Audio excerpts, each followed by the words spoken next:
చాలామంది మేము జాబ్ కొట్టినామని నేను జాబ్ కొట్టిన నేను నెలకి ఇంత సంపాదిస్తానని ఫీల్ అవుతారు. కానీ అసలు వాడు ఆడున్న ఏరియాకి వాడు ఒక కింగ్ లెక్క ఫీల్ అవుతాడు. కానీ ఎప్పుడైతే వాడు ఇప్పుడు ఫర్ ఎగ్జాంపుల్ ఒక నెలకి ₹1,00,000 సంపాదిస్తున్న ఒకడు వాడున్న ఏరియాలో వాడికి సంపాదించినంత ఎవడు సంపాదిస్తలేడు కాబట్టి వాడు కింగ్.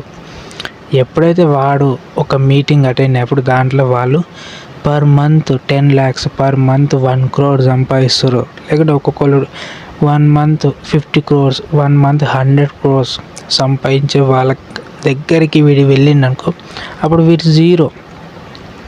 వాడు హ్యూమనే, వీడు హ్యూమనే. కానీ అందుకే నేనేమంటున్నా, సర్కిల్ ఇంపార్టెంట్. నువ్వు జాబ్ కొట్టినంత మాత్రం నువ్వు తోపు కాదు. నిన్ను మించిన వాళ్ళు ప్రపంచంలో చాలామంది ఉన్నారు. నువ్వున్న ఏరియాలో ₹1,00,000 నువ్వు మంత్కి సంపాదిస్తుంటే నువ్వు గొప్ప అని ఫీల్ కావద్దు ఎప్పటికీ. అర్థమవుతుందా? నిన్ను మించిన వాళ్ళు చాలామంది ఉన్నారు. నువ్వు ఎక్కడ కంపేర్ చేసుకోవాలా అక్కడ కంపేర్ చేసుకోవాలా. ఈ నార్మల్ పీపుల్ తోటి కాదు.